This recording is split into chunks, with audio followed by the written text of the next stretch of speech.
Assalamualaikum and a very good day to the viewers of this video. First, let me introduce myself briefly. My name is Nurul Atika binti Amirullah and I am the Tokoh NILAM for English Language category representing my school SMK Kuhara Tawau, Sabah.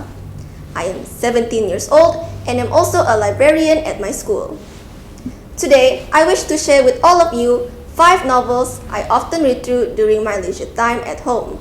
For your information, dear viewers, I will only be going in depth into one of these novels here and will only review the other 4 generally as I do not wish to take up too much of your time.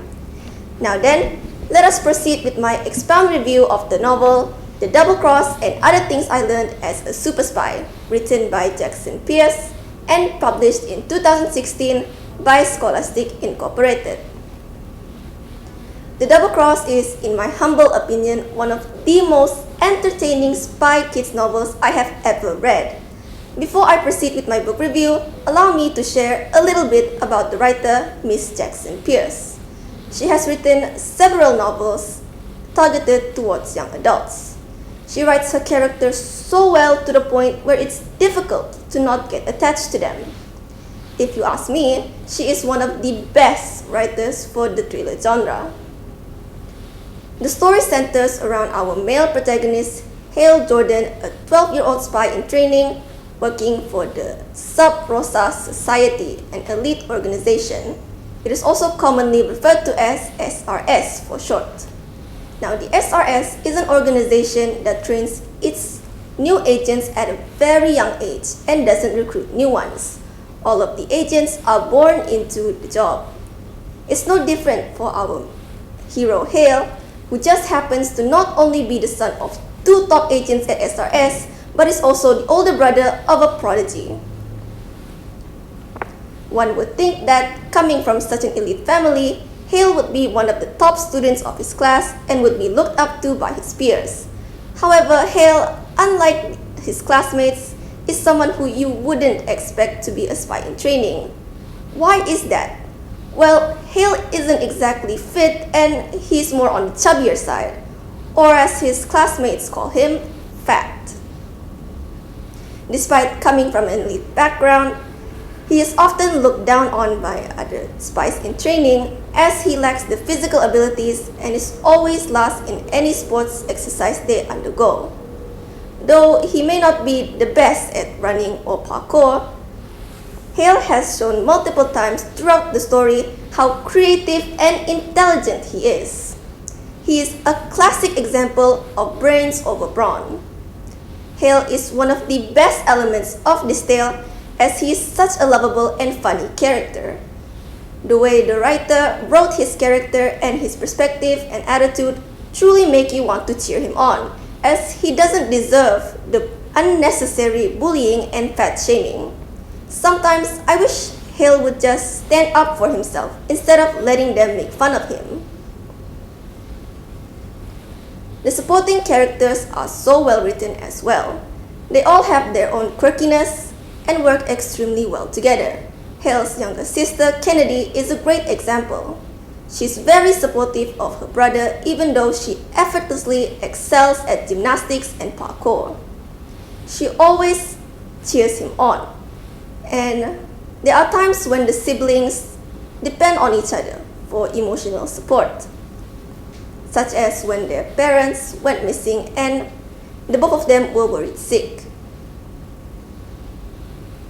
The plot starts when Hale's parents disappear during a mission and they suspect that SRS's #1 enemy, a league of supervillains, or so they've been told, is behind their sudden disappearance. Hale and Kennedy decided to take matters into their own hands. They went snooping around for information about their parents' possible whereabouts. As they pick up more and more clues during the investigation, the more confused Hale is, as a lot of the things he finds contradict what he has been taught his whole life as an SRS agent. A lot of things happen to the siblings, and they end up infiltrating a place they had believed to be the base of the league. However, to their dismay, there were no signs of their parents or any signs of anyone at all. It was around this point where they encountered two other kids their age who claimed to be spies, though not working for SRS or the League. They get off on the wrong foot, but slowly become friends with each other and begin to share information. However, Hale continues to become more and more puzzled with the information they received and begins suspecting something he had never even considered a possibility before. What exactly did Hale figure out? Well, why don't you read the novel to find out? The story has a good number of twists and reveals that will make you question who the real good guys and who the real bad guys in the story are. Hence the title, The Double Cross. You don't know who you can trust when you're surrounded by spies. The twist near the end, in my opinion, was done very well. I admit I was completely caught off guard and was impressed. The way the writer writes the story using Hale's narrative is done so well. I couldn't stop reading the moment I picked up the book until I was done. Miss Jackson Pierce really knows how to arouse readers' interest. The narrative is written in a way where it's easy to understand and get a grasp of what's happening to the characters while still be able to keep the reader's attention to the story. The bullying Hale faces during his training with his classmates is one of the things I didn't enjoy. It makes me sad when I think about how some people in our lives go through this exact experience. I've met a lot of people who would often refuse to eat due to the fear of gaining fat, to the point where they end up starving themselves. I also felt bad for him when the other spies in training did nothing to and just let him get picked on. I feel that a lot of people, if they saw a kid getting bullied by other kids, most of them would walk away saying it's none of their business. However, everyone should be helping each other and coming together as a community. Not everyone has the strength to stand up for themselves. Most of the time, it's because the victims truly believe that they deserve it.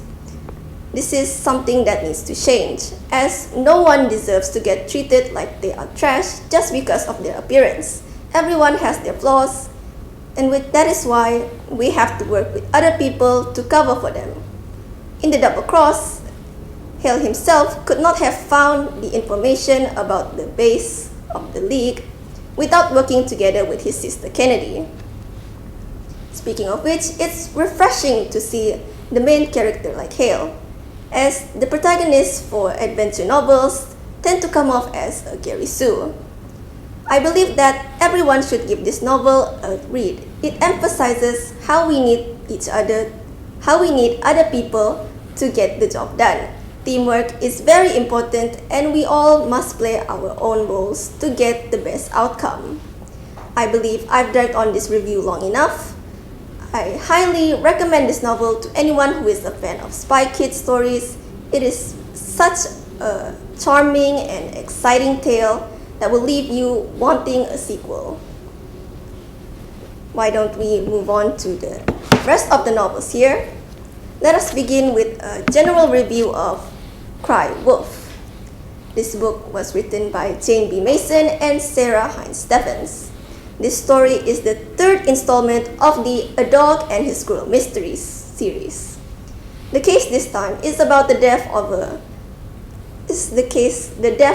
town's eccentric Madame Lefray, whose death was initially concluded as an accident, but our protagonist Casey suspects that there is more to it. I admire Casey's determination and passion in getting behind the truth of Madame's death. I also love how the writers switch from Casey's to Dodge's perspective. It's funny to read about the thoughts that go through the retired canine's head. I've been following this series from the first book, and this third installment is my favorite one out of the three I've read so far. I've always been a fan of the mystery genre, so I'm always on the lookout for mystery novels like this. Moving on to the next novel I have here. This one is titled The Sinister Sweetness of Splendid Academy, written by Nikki Lofton. I'm sure you are all well aware of the tale Hansel and Gretel, right? Well, similarly, the story follows Lorelei, who after some sequence of events ends up enrolling in Splendid Academy, which at first, as its name suggests, was simply splendid. But the more and more time she spends in the Splendid Academy, the more weirded out she was. Why are her classmates growing so chubby? Why do the teachers seem so sinister? These are the questions that Lorelei asked herself, as the sweet academy may not be as sweet as she thought.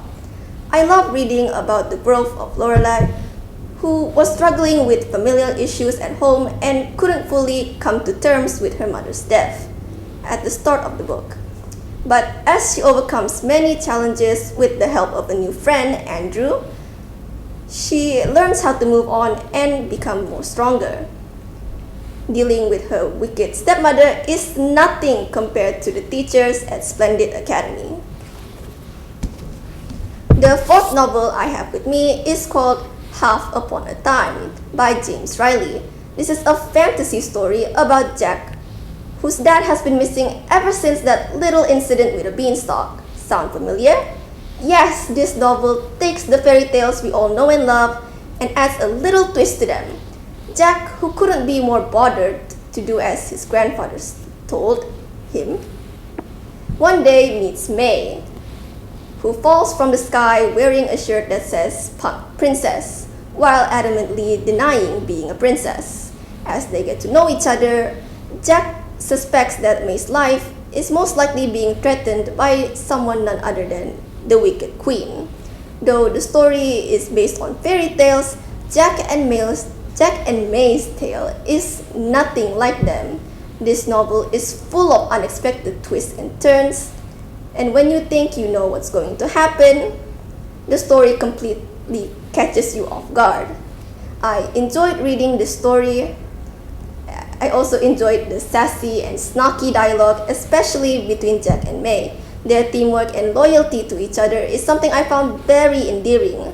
I've always enjoyed reading about fairy tales, so I couldn't resist picking up this book when I read the synopsis. Now then, let us move to the final novel I have with me. It is titled The School for Good and Evil, written by Soman Chainani. This is the first installment of the series. Every 4 years, 2 children are stolen away from Gavaldon, never to return. As you would expect, most of the children are terrified about the idea of being whisked away to who knows where, right?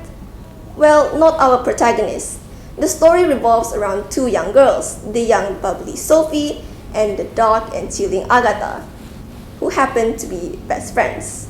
Sophie had always hoped she would be the one of children that gets kidnapped, and Agatha simply wishes to stay by her best friend's side.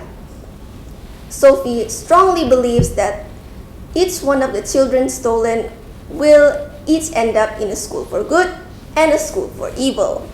When they do get taken away, things don't go as planned for Sophie. Sometimes the princess and the witch don't always look like they do in fairy tales. This book sends a really good message to its readers that it doesn't matter how you appear on the outside. If you are a good person, you will get your happily ever after.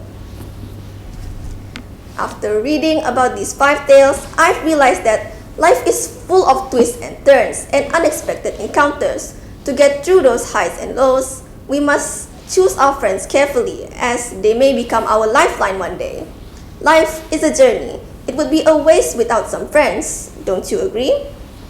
Especially now, during these troubling times, we should be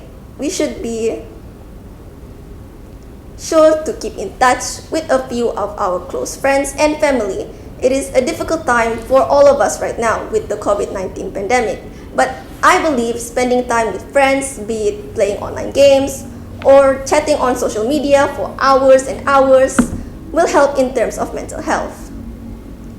It seems that is all I have to share with all of you. Thank you for taking your time to listen to my reviews.